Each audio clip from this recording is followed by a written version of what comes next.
कल chief justice of India के घर पर गणपति प्रदर्शन करने के लिए खुद देश के प्रधानमंत्री पहुंचे। कल वही दिन था जब सुप्रीम कोर्ट में जो हमारी लड़ाई चल रही है डिस्क्वालिफिकेशन को लेकर, उन एमएलएज की डिस्क्वालिफिकेशन को लेकर जिन्होंने पार्टी के साथ गद्दारी की और जो आर्टिकल 10 के अंतर्गत डायरेक्टली अप फॉर डिस्क्वालिफिकेशन होते हैं, 2 साल उस लड़ाई को हो गया।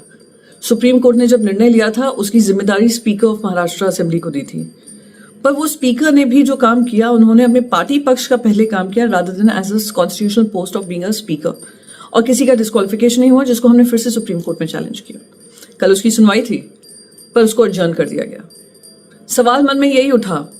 कि आज हमारे देश के सारे इंस्टीट्यूशंस जो हैं, इलेक्शन कमीशन जो हमने चैलेंज किया है, इन्फोर्समेंट डायरेक्टरेट हो, पॉलिटिकल अरेस्ट हो, हिंडनबर्ग रिपोर्ट हो, सेबी की इश्यूज हो, जो हमारे पेगासस का इशू है, उस सब की सुनवाई हमारे सुप्रीम कोर्ट में हो रही है। खास करके जब इंस्टीट्यूशन सब तरीके से कोलैप्स कर रहे हैं तो हम उम्मीद की दृष्टि से देखते हैं कि हमारा जो सुप्रीम कोर्ट है will be the beacon of hope to uphold constitutional morality and democracy. कल जब मैंने ये देखा, मैंने जब ट्वीट किया, मुझे बहुत सारे ट्रोलिंग हुई और टाइम्स नाउ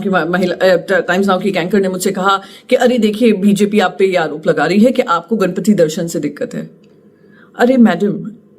एंड देशवासियों के सारे ट्रोल्स को बताना चाहूंगी, प्रॉब्लम दर्शन से नहीं है, प्रॉब्लम भगवान श्री गणपति की आरती करने में नहीं है। क्योंकि मेरा संविधान जो है ना, मुझे उसने एक अधिकार दिया हुआ है, प्रधानमंत्री हो या मैं एक मेंबर ऑफ पार्लियामेंट हूं या आप एक वोटर हो,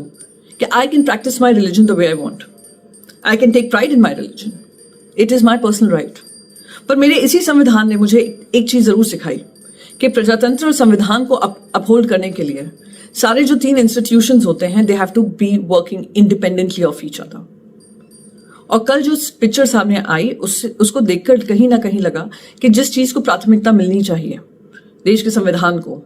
जो आर्टिकल 10 का संविधान का उल्लंघन हुआ महाराष्ट्र में, खुद सुप्रीम कोर्ट की वर्डिक्ट है उसको लेकर, उसको सही मायने में उसको ठीक करने का काम वो 5 जज बेंच करेगी, जो हेड खुद हमारे चीफ जस्टिस कर रहे हैं। चुनाव आने वाले हैं, कुछ महीनों में चुनाव आ जाएंगे, फिर से एक तारीख हमें देकर, हमें पता है जनता हम पर विश्वास रखकर हमें वोट करेगी। हमें लोकसभा में उन्होंने एक रास्ता दिखाया, आने वाले विधानसभा में भी होगा। पर क्या आज हमारे हाईएस्ट कोर्ट ऑफ लैंड की जिम्मेदारी नहीं बनती है कि इस पे निर्णय लेकर एक ऐसा एक मॉडल तैयार करें जो आने वाले समय में भारतीय जनता पार्टी इस तरीके की हिम्मत ना करे। हरियाणा में चुनाव होने वाले हैं, हरियाणा के चुनाव से कुछ दिन पहले एक सिटिंग एमएलए जो मिनिस्टर भी हैं, उन्होंने कहा सरकार किसी की भी बने, आखिर में बीजेपी ही सत्ता में आएगी, वोट किसी को भी पड़े, आखिर सत्ता में बीजेपी ही आएगी। ये कॉन्फिडेंस कहां से आता है? ये कॉन्फिडेंस वहीं से आता है जब हम महाराष्ट्र के डिसीजन को इतनी बार एडजर्न कर देते हैं। तो मैंने इस संदर्भ में ट्वीट किया था, पर जिस तरीके से इसको तोड़ मोड़ कर किया जा रहा है, एक एंकर मुझसे कहती हैं कि अरे chief justice of Mumbai high court से भी उद्धव साहब ठाकरे जी जब चीफ मिनिस्टर से मिले थे, पर उनको मैं कहना चाहती हूँ वो उनको मुंबई हाईकोर्ट में जाकर मिले।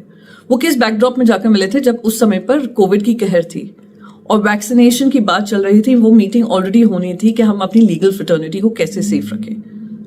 दूसरी बात कहा गया कि देखिए कुछ साल पहले डॉक्टर मनमोहन सिंह जी ने एक पार्टी रखी थी जिसमें चीफ जस्टिस ऑफ इंडिया आए थे। अरे भाई साहब, चीफ जस्टिस ऑफ इंडिया अकेले नहीं आए थे,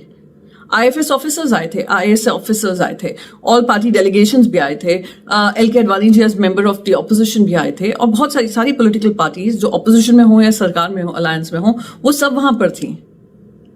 ऐसा कोई माहौल नहीं बना था जहां पे at this point in time जो इतने सारे चैलेंजेस हमारे देश में हमारी कॉन्स्टिट्यूशन को अपहोल्ड करने की है, डेमोक्रेटिक वैल्यूज को बनाए रखने की है, वो जब तार तार होते हुए दिखता है तो हाँ